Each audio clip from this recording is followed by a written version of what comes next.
We have been blessed again by wonderful music. Good morning, everyone.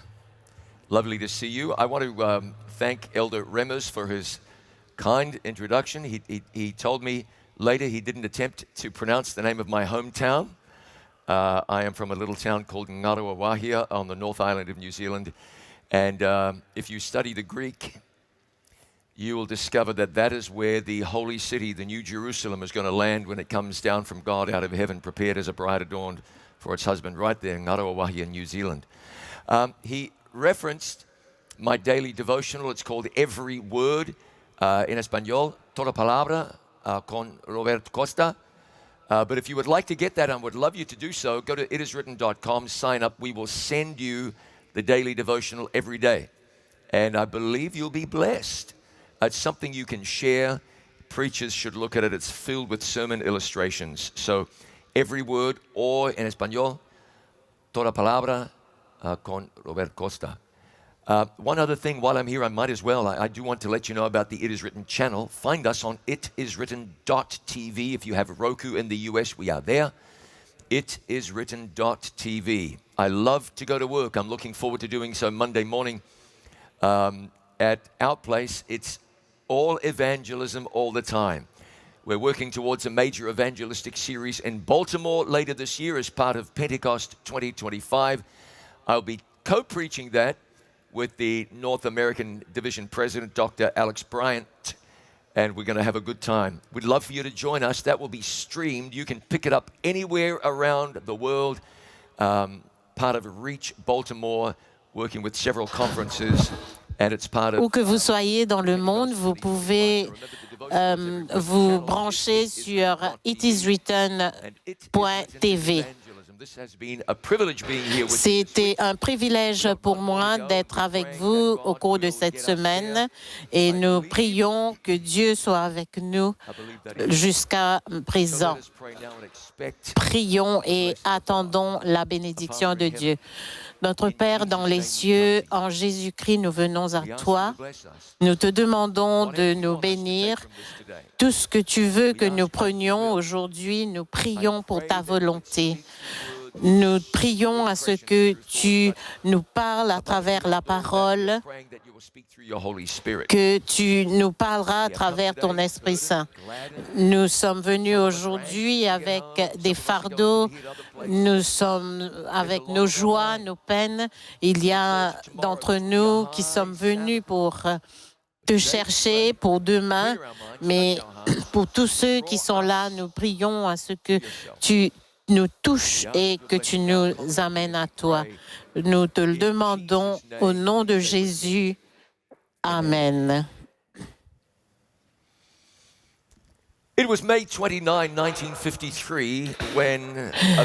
29 mai 1953, un apiculteur de Nouvelle-Zélande, l'homme qui allait devenir Sir Edmund Hillary, se tenait au sommet du mont Everest aux côtés du Sherpa Tenzing Norgay du Népal. Il allait devenir le premier homme, il fut les deux premières personnes à gravir avec succès le toit du monde. Il n'y avait aucune garantie qu'il survivrait même à l'expédition. À 29 000 pieds 32 de haut, presque 9 000 mètres, il n'y a qu'un tiers de l'oxygène au sommet par rapport à la base. Selon la façon dont on compte, le géant himalayen a réclamé jusqu'à 16 vies en une seule journée. Pourquoi tenter quelque chose d'aussi dangereux? Près de 350 personnes du Népal, de l'Inde, du Canada, de Macédoine du Nord, d'Irlande, du Bangladesh et de dizaines d'autres pays sont mortes en essayant. En 1911, le Norvégien Roald Amundsen remporta la course au pôle Sud, battant l'équipe dirigée par Sir Robert Falcon Scott d'Angleterre, dont toute l'équipe périt en Antarctique. Des gens ont traversé l'océan Atlantique en ballon, en bateau à rame et sont morts en essayant. Une de mes amies a récemment couru un marathon en portant un gilet lesté de 20 livres. Elle voulait simplement voir à quoi cela ressemblait. Qu'est-ce qui pousse les gens à tenter ces poursuites extrêmes? La gloire, l'aventure, la notoriété, l'argent, toutes sortes de choses. Le célèbre alpiniste britannique George Mallory, qui mourut sur l'Everest en 1924, dit qu'il escaladait l'Everest parce qu'elle est là. Alors, qu'est-ce qui vous pousse à faire ce que vous faites? Qu'est-ce qui vous pousse à être en tant que chrétien? Aujourd'hui, cette question pourrait sembler assez innocente, mais quand tous nos poulets théologiques reviendront au bercail, cette question sera au premier plan de votre esprit. La Bible dit « Et le dragon fut irrité contre la femme, et il s'en alla faire la guerre au reste de sa postérité. » Daniel écrivit qu'il vient un temps de détresse tel qu'il n'y en a point eu depuis qu'il existe une nation. Jésus nous a avertis. Heureux serez-vous lorsqu'on vous outragera, qu'on vous persécutera. Dans l'Apocalypse, les gens ne pourront ni acheter ni vendre, et à partir de là, cela empire encore. Le christianisme n'est pas un chemin facile. Certains d'entre nous ici le savent déjà. La plupart d'entre nous ne le savent pas. Pourquoi quelqu'un s'engagerait-il dans cela? Qu'est-ce qui vous motive à prêcher, à partager, à diriger, à suivre et être un disciple de Jésus si tard dans l'histoire de la terre? Tournez-vous avec moi vers 1 Thessaloniciens 4. Nous le reprenons au verset 13. Nous ne voulons pas, frères, que vous soyez dans l'ignorance au sujet de ceux qui dorment, afin que vous ne vous affligiez pas comme les autres qui n'ont point d'espérance. Pourquoi?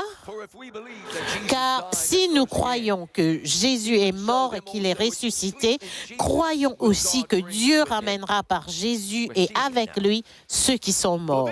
D'accord? Nous le voyons.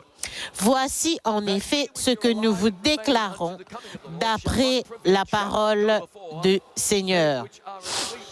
Nous, les vivants, restés pour l'avènement du Seigneur, nous ne devancerons pas ceux qui sont morts, car le Seigneur lui-même a un signal donné à la voix d'un archange et au son de la trompette de Dieu, descendra du ciel et les morts en Christ ressusciteront premièrement. Ensuite, nous, les vivants qui serons restés, nous serons tous ensemble enlevés avec eux sur des nuées à la rencontre du Seigneur dans les airs, et ainsi nous serons toujours avec le Seigneur. Consolez-vous donc les uns les autres par ces paroles. Amis de Dieu, Jésus revient. Nous attendons avec impatience aujourd'hui parce que Jésus revient bientôt. Chaque signe de temps, chaque service funèbre, chaque guerre et chaque rumeur de guerre nous rappelle que Jésus revient bientôt. Nous vivons dans la lumière de la bienheureuse espérance. Tite au chapitre 2, les versets 11 à 13 nous dit « Car la grâce de Dieu, source de salut pour tous les hommes, a été manifestée. Elle nous enseigne à renoncer à l'impiété et aux convoitises mondaines et à vivre dans le siècle présent selon la sagesse, la justice et la piété en attendant la bienheureuse espérance et la manifestation de la gloire du grand Dieu et de notre Sauveur Sauveur Jésus-Christ, la bienheureuse espérance. Jésus revient, Jésus revient, Jésus reviendra. Il n'y aura plus de maladie, de chagrin, de peine de cœur, d'injustice. Il n'y aura plus ni deuil, ni cri, ni douleur, car les premières choses ont disparu quand Jésus reviendra. Nous sommes motivés par le retour de Jésus. Nous sommes si enthousiastes que nous l'écrivons sur le panneau devant nos églises adventistes. Nous attendons avec impatience l'avènement imminent de Jésus. Alors, qu'est-ce qui vous fait tenir quand les temps sont difficiles? Jésus revient bientôt. Qu'est-ce qui vous alimente quand votre énergie spirituelle diminue? La bienheureuse espérance. Ce jour, quand les morts en Christ ressusciteront, ce jour, quand les cieux se retireront comme un livre qu'on roule, ce jour, quand Jésus dira au septentrion, donne, et au midi, ne retiens point. Faites venir mes fils des pays lointains et mes filles de l'extrémité de la terre. Ce jour, quand vous serez réunis avec vos bien-aimés, en ce jour, la douleur, la pression, les batailles, les luttes disparues. Oubliez, Jésus revient. Nous ne pouvons pas dormir sur le message que nous avons alors que Jésus doit bientôt revenir. Nous avons un monde à évangéliser, des voisins à atteindre, une communauté à servir. Jésus revient. Il est écrit, nous allons au travail chaque jour, motivés par la bienheureuse espérance et par le fait que l'Évangile doit atteindre le monde. Cette Église est dédiée à cette proposition, au début d'un projet d'évangélisation, alors que nous formions les membres d'Église à partager leur foi.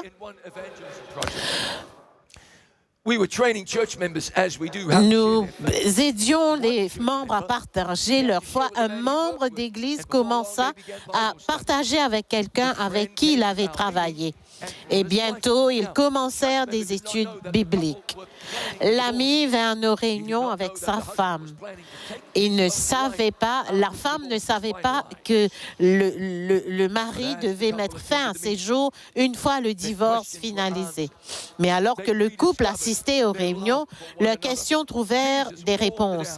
Ils redécouvrirent leur amour l'un pour l'autre. Jésus réchauffa leur cœur et ils furent tous deux baptisés.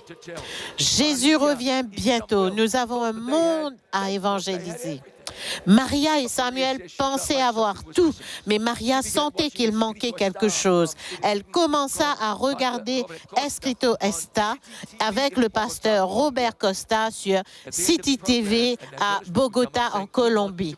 À la fin du programme, une publicité disait « Nous voulons prier pour vous ». Maria appela un évangéliste, la contacta et bientôt ils étaient dans les études bibliques. Maria dit que la vie recommença pour eux. Dans notre ancienne Église, dit-elle, nous entendions plus parler de la vie du prédicateur que de la parole de Dieu. Maintenant, tout concerne l'Écriture. Elle dit, comme le nom du programme le dit, Escrito Está. Il est écrit. Nous devons raconter que Jésus revient bientôt. Il y a 2000 ans, Apocalypse 10, à partir du verset 8, dit « Va, prends le petit livre ouvert dans la main de l'ange qui se tient debout sur la mer et sur la terre. Je pris le petit livre de la main de l'ange et je l'avalai. Il fut dans ma bouche doux comme le miel, mais quand je l'eus avalé, mes entrailles furent remplies d'amertume.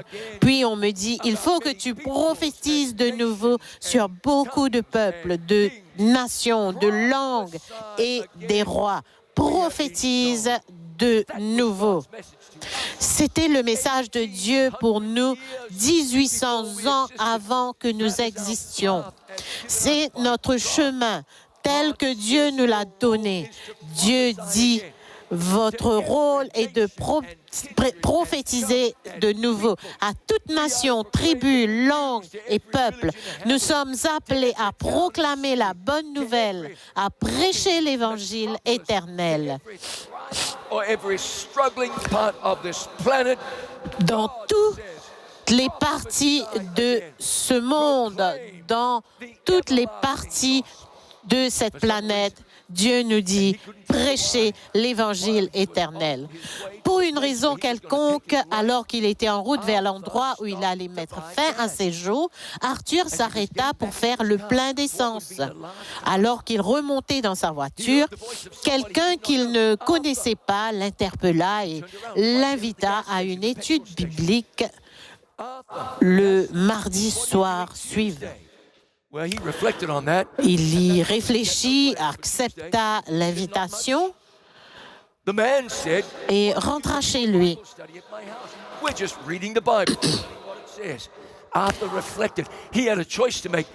Il prit la décision, oui, j'irai à cette étude biblique. Et après avoir assisté à l'étude biblique pendant plusieurs semaines, il commença à fréquenter l'Église. Et il avait été le dirigeant des explorateurs de son Église pendant 19 ans. Amen. C'est ce que Dieu fait quand nous suivons la parole et nous sommes poussés par le Saint-Esprit et nous sommes en contact avec l'Esprit Saint. Nous parlons quand Dieu le dit et sa parole ne reviendra pas à lui. Et il y a des gens qui regardent dans la direction du ciel et ils iraient si seulement quelqu'un leur montrait le chemin. L'espoir de la seconde venue nous concentre sur la mission et nous permet de dépasser les défis de notre vie quotidienne. Si vous vivez une expérience chrétienne qui nous conduit dans les bras de Jésus, c'est Jésus qui a dit, non pas une seule fois, soyez prêts dans Matthieu 24. Non pas seulement nous dire approximativement quand est-ce qu'il reviendrait, mais comment que Jésus revient bientôt. Et si vous vivez une expérience chrétienne à demi-cœur, embrassez Jésus. Si vous marchez en dormant maintenant, Jésus vous réveillera. Pas si gentiment, juste pour que vous sachiez qu'il revient bientôt. Si la vie mange le cœur de votre christianisme, souvenez-vous aujourd'hui, Jésus revient bientôt. Le Seigneur nous a dit dans le volume 8 des témoignages pour l'Église, une tempête s'approche, impitoyable dans sa fureur. Sommes-nous prêts à l'affronter? Nous n'avons pas besoin de dire les périls des derniers jours vont bientôt fondre sur nous. Ils sont déjà venus. Nous avons maintenant besoin de l'épée du Seigneur pour trancher jusqu'à l'âme et la moelle des convoitises charnelles, des appétits et des passions. Nous ne savons pas où, mais nous savons qu'il revient bientôt. Nous ne savons pas quand, mais nous savons qu'il revient bientôt. Au conseil annuel de l'Église en 1978, tenu à Tacoma Park, Maryland, un message de salutation du président américain Jimmy Carter de l'époque fut lu par l'ancien vice-président de la Conférence générale, Neil C. Wilson. Un membre d'Église qui travaillait à la Maison-Blanche avait arrangé pour que ce message de salutation soit écrit et lu.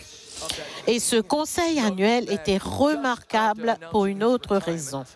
Les procès-verbaux de cette réunion notent que, juste après avoir annoncé sa retraite, l'ancien Robert Pearson partagea certaines de ses préoccupations. Frères et sœurs, dit-il, ce n'est pas juste une autre Église, c'est l'Église de Dieu. Déjà, il y a des forces subtiles qui commencent à s'agiter. Malheureusement, il y a ceux dans l'Église qui minimisent l'inspiration de toute la Bible, qui méprisent les 11 premiers chapitres de la Genèse, qui questionnent la chronologie courte de l'esprit de prophétie sur l'âge de la terre et qui attaquent subtilement et pas si subtilement l'esprit de prophétie. Il y a certains qui pointent vers les réformateurs et les théologiens contemporains comme source et norme pour la doctrine adventiste du 7e jour. Il y a ceux qui souhaitent oublier les standards de l'Église que nous aimons. Il y a ceux qui convoitent et courtiseraient la faveur des évangéliques, ceux qui jetteraient le manteau d'un peuple particulier et ceux qui iraient dans la voie du monde séculier et matérialiste. Je vous supplie instamment, il dit, ne laissez pas cela arriver. Nous ne sommes pas des anglicans du 7e jour, pas des luthériens du 7e jour. Nous sommes des adventistes du 7e jour. C'est la dernière Église de Dieu avec le dernier message de Dieu. Dites Amen pour cela. Nous sommes adventistes du 7e jour. Dieu cherche aujourd'hui des hommes et des femmes avec un fardeau pour les âmes qui aiment l'Église de Dieu et la vérité de Dieu plus qu'ils n'aiment leur vie, pour voir que le message d'un Sauveur crucifié, ressuscité et qui revient bientôt atteigne le monde. La tâche qui nous attend ne va pas être facile. Si je comprends bien, la Bible et l'esprit de prophétie nous attend un temps de trouble, un temps de défi tel que cette Église et ce monde n'en ont jamais connu auparavant. Vous avez lu, comme je l'ai lu, que l'Église va paraître comme si elle allait tomber. L'ancien Pearson dirait « Je vous en supplie instamment, ne laissez pas cela arriver. Dirigez avec Jésus dans votre cœur. Suivez, remplis de l'Esprit de Dieu et concentrez-vous sur la mission comme si votre vie en dépendait. » Frères et sœurs, nous devons simplement rester sur la bonne voie. Jésus revient bientôt.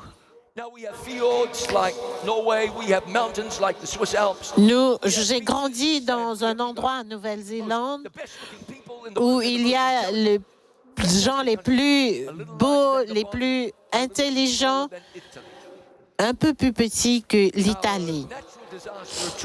Un désastre nature, c'est de la nature, c'est le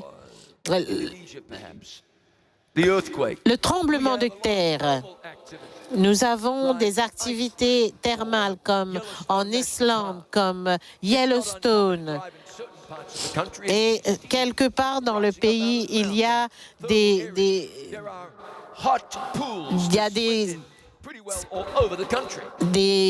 rivières qui brûlent, des geysers qui sortent vers le ciel.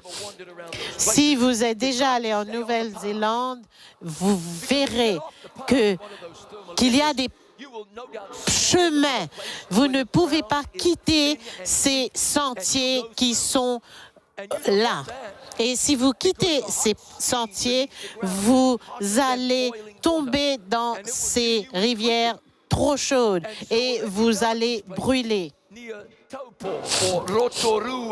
Près de Topor ou Nuporua, vous allez voir des signes qui disent rester sur le sentier. Frères et sœurs, nous en tant qu'adventistes, nous devons rester sur la bonne voie. Jésus revient bientôt. Nous ne pouvons pas et ne devons pas dévier de la parole de Dieu et de la commission de Dieu. Dieu nous dit, allez, faites de toutes les nations des disciples. Et il dit, voici, je suis avec vous toujours. Nous nous souvenons que les cornflakes furent inventés par John Harvey Kellogg. Mais John laissa l'entreprise des cornflakes partir et elle fut reprise par son frère Will Keith Kellogg. W.K. Kellogg offrit à un homme nommé Percy Magan une énorme somme d'argent pour travailler pour lui dans son entreprise de céréales et pour gérer une partie très importante du développement de l'entreprise.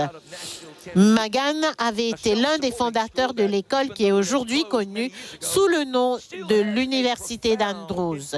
Il fonda ensuite l'école Madison, juste à l'extérieur de Nashville, Tennessee. Magan avait déjà eu à ce moment-là un impact énorme sur l'Église, encore sur une influence profonde. Il était quelqu'un de très influent. Peut-être était-il temps pour lui de s'éloigner. Il savait qu'il aurait pu facilement développer l'argent qui lui était promis en ce qui serait de nombreux millions de dollars aujourd'hui. Que faites-vous quand vous êtes confronté à une opportunité comme celle-là? Magan passa toute la nuit à prier à ce sujet et le lendemain, il était arrivé à la conclusion que Dieu l'avait appelé à faire des adventistes, pas des cornflakes. Jésus revient bientôt. Il est là, l'Église, pour une raison. En 1993, le ministériel de la Conférence générale produisit un livre sur la prédication appelé Preaching to the Times, écrit par Charles Bradford. C'est un livre remarquable dans lequel cet ancien Bradford déclare que nous devons prêcher des thèmes substantiels tels que vivre en vue de Dieu sans médiateur. Quand avez-vous entendu un sermon comme celui-là pour la dernière fois? Ce maître prédicateur encourageait les pasteurs à pousser les gens vers une relation profonde avec le Sauveur. Nous ne voulons pas apparaître comme des gens trop conservateurs. Nous ne voulons pas apparaître comme des gens qui sont trop conservateurs, trop dans la Bible. Il a poussé les gens vers une relation profonde avec le Sauveur, à comprendre les enjeux dans le grand conflit, à tourner le dos au péché et à abandonner leur cœur au Roi des rois et Seigneur des seigneurs. Nous n'avons ni besoin ni envie d'être les gens d'Ésaïe 30, verset 10 qui disent aux voyants, « Ne voyez pas, et aux prophètes, ne nous prophétisez pas des vérités, dites-nous des choses flatteuses, prophétisez des chimères. » Bien sûr, il y a un dégoût pour l'enseignement biblique dans certains cœurs. Il est difficile d'être humain aujourd'hui. Après 6000 ans, Satan est au sommet de son art. L'arche trompeur et les grandes vérités qui mettent en évidence un sacrifice expiatoire et un médiateur tout-puissant. Il sait qu'avec lui, tout dépend de sa capacité à détourner les esprits de Jésus et de sa vérité. L'Évangile ne peut pas être minimisé. Nous devons être sérieux. Assez. Réclamons ces jours pour Dieu. Jésus revient bientôt. Et nous avons l'opportunité de porter cela à un autre niveau. Bien que le retour de Jésus doivent vous motiver, il y a quelque chose qui vous changera à un niveau plus profond. La Bible dit que nous l'aimons parce qu'il nous a aimés le premier. Et nous voyons cet amour affiché au calvaire, car Dieu a tant aimé le monde qu'il a donné son Fils unique. Mais Dieu prouve ou montre son amour envers nous en ce que, lorsque nous étions encore des pécheurs, Christ est mort pour nous. Ce que même la seconde venue pourrait ne faire pour nous, la croix l'accomplira. Dieu a démontré son amour pour nous à la croix. Jésus mourut à l'extérieur des portes de Jérusalem, où les criminels et les meurtriers étaient exécutés. Paul écrivit, Christ nous a rejetés. Christ nous a rachetés de la malédiction de la loi, étant devenu malédiction pour nous. Il est méprisé et abandonné des hommes, homme de douleur et habitué à la souffrance. Il était blessé pour nos péchés, brisé pour nos iniquités. Le châtiment qui nous donne la paix est tombé sur lui, et c'est par ses meurtrissures que nous sommes guéris. Il verra le travail de son âme et il sera rassasié. Si vous ne pouvez pas sentir l'urgence des temps, vous ne seriez pas le seul. Mais il y a quelque chose qui devrait vous arrêter net dans vos traces. Jésus est mort pour nous. Comment pouvez-vous revenir en arrière quand Jésus est mort pour vous? Comment pouvez-vous ignorer les supplications de Dieu quand Jésus est mort pour vous? S'il y avait quelque chose qui allait vous motiver, c'est cela.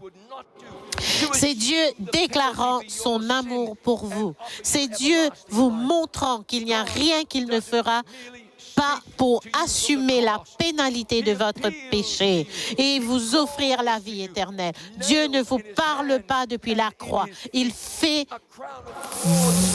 vous fait appel, il vous appelle. Des clous dans ses mains et ses pieds, une couronne d'épines sur sa tête, une lance dans son côté. Il avait été insulté et agressé, le Saint Fils de Dieu. Son visage était défiguré, plus que celui d'aucun homme. Le Créateur, suspendu entre le ciel et la terre, entre deux voleurs. Même le soleil refusa de briller ce jour-là. Il est venu chez les siens, et les siens ne l'ont pas reçu. C'est Jésus, mourant pour vous. Le péché demande la mort, mais dès qu'il y eut le péché, il y eut un sauveur. Jésus mourut pour les indignes, pour moi, pour votre péché, pour votre brisement, pour votre infidélité. Jésus est mort pour vous. Que ferez-vous donc de Jésus qu'on appelle Christ? Parce que je vous dirai aujourd'hui que les croyances fondamentales ne suffisent pas à émouvoir un cœur. Elles bougeront votre esprit, mais elles ne peuvent pas bouger votre cœur. Le jugement ne suffit pas. Un monde mourant ne suffit pas. La mission de l'Église ne suffit pas. Mais le retour de Jésus ne suffit pas pour vous garder dans le cœur de Jésus. Seulement la croix, seulement le calvaire, seulement la mort du Messie pour vous, pour votre péché, pour votre injustice. C'est seulement la grâce de Dieu rendue possible par le sacrifice de Jésus qui peut vous attirer et vous garder. Père, pardonne-leur, car ils ne savent pas ce qu'ils font. Mon Dieu, pourquoi m'as-tu abandonné? Pardonne-leur, Père, car ils ne savent pas ce qu'ils font. Entre tes mains, je remets mon esprit. Né dans une étable, exécuté sur une croix, une famille de réfugiés fuyant la tyrannie. Une vie vécue comme un vagabond. Toutefois, l'Éternel a voulu le briser pour la souffrance. Nous sommes le peuple du livre, de la seconde venue, des messages des trois anges. Et nous sommes le peuple de la croix, le peuple du sacrifice auquel nous n'avons rien contribué, mais qui libère chacun de nous quand nous réclamons le sacrifice comme nôtre. Que se passe-t-il là-bas? Jésus meurt sur une croix. Pourquoi ferait-il cela? Pour un monde pécheur. Pourquoi ferait-il cela? Pourquoi? Parce que Dieu a tant aimé le monde pour que personne ne périsse, mais qu'il ait la vie éternelle. Que cela vous dit-il sur la valeur d'une âme? Qu'est-ce que cela vous dit sur ce que vous valez? Dieu, qu'est-ce que cela vous dit à propos de Dieu? Dieu vous aime. Jésus est mort pour vous. Jésus revient bientôt pour vous. Le saint mourut pour l'impie, le pur pour l'impur, le sans péché pour le pécheur. Christ est mort pour nos péchés. Nous devons répondre à cela. Christ est mort pour nous. Cela doit impacter nos vies. Dieu vous aime. Sa grâce vous suffit. Paul écrivit que l'amour de Christ nous presse et cet amour se voit sur la croix. Qu'allez-vous faire de la croix où Jésus mourut, où l'amour fut démontré, où le péché fut vaincu, où Satan fut défait, publiquement exécuté dans la honte et l'ignominie? Il y a quelqu'un qui vous aime, qui veut que vous soyez sauvés. Et Jésus veut que nous soyons sauvés. Quand nous retournions en Afrique, en Asie, en Amérique du Sud, en Pacifique du Sud, que nous venions de l'Europe ou l'Amérique du Nord, nous devons rentrer en regardant la croix, contemplant la croix. Nous devons rentrer en sachant que Jésus est mort pour nous profondément, que Jésus est mort pour nous sauver, pour nous. Notre Rédempteur est mort pour nous. Cela me rappelle la femme en Indiana. Elle et la maison, elle et sa famille ont pris refuge au sous-sol de leur maison. Elle protégea ses petits-enfants avec son propre corps. Dans le chaos, son fils de 8 ans cria « Maman, j'ai besoin que tu me sauves !» Et elle le fit. Alors qu'elle protégeait ses enfants, une poutre d'acier tomba. Pardon.